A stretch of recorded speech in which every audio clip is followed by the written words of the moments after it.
गणमान्याय गण्याय गणाभयकराय च गुणगणविभूषाय भक्त्या दूर्वां समर्पये। गंगाधरविनीताय गंगासुतार्चिताय च गदाधरप्रसन्नाय भक्त्या दूर्वां समर्पये। गणितज्ञाय श्रेष्ठाय गम्भीरवदनाय च गद्यपद्यविलोलाय भक्त्या दूर्वां समर्पये।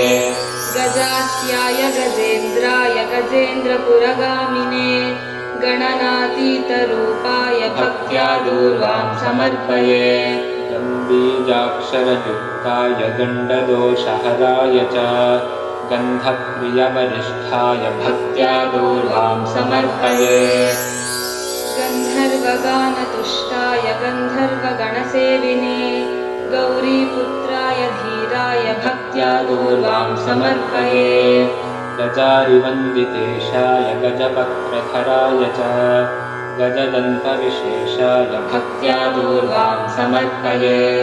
गण्डकीगाहनोत्साय गन्धमादनगामिने गणनर्तनहृष्टाय भक्त्या दूर्वां समर्पये।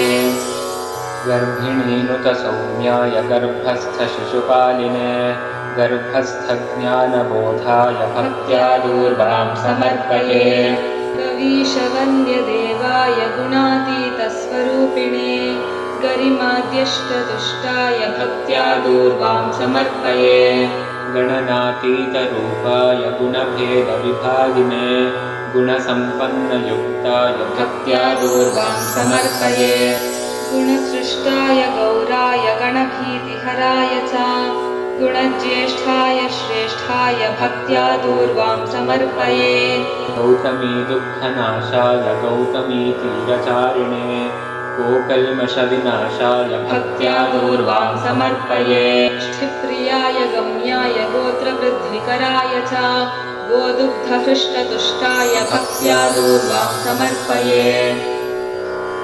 गीतातत्त्वार्थवेद्याय गीतनृत्यप्रियाय च गीर्वाणवन्दितेशाय भक्त्या दूर्वां समर्पये। गौरीवामाङ्गवासाय गुहाग्रजविरागिणे गणेशाय गुणेशाय भक्त्या दूर्वां समर्पये। गजाननस्वरूपाय गाननैपुण्यदायिने गीतप्रियाय गौर्याय भक्त्या दूर्वां समर्पये। गीर्वाणस्तुतिपात्राय गोविन्दार्चितमूर्तये गकारस्तुतिभाजाय भक्त्या दूर्वां समर्पये। गानगम्याय गण्याय गानविद्यानुसारिणे गानोन्मत्ताय भीष्माय भक्त्या दूर्वां समर्पये। गानोन्मादविनोदाय गानज्ञानपराय च ग्रन्थार्थपण्डितेशाय भक्त्या दूर्वां समर्पये। गौरीहरसुपुत्राय गाङ्गेयानन्ददायिने गतिप्रदाय रम्याय भक्त्या दूर्वां समर्पये।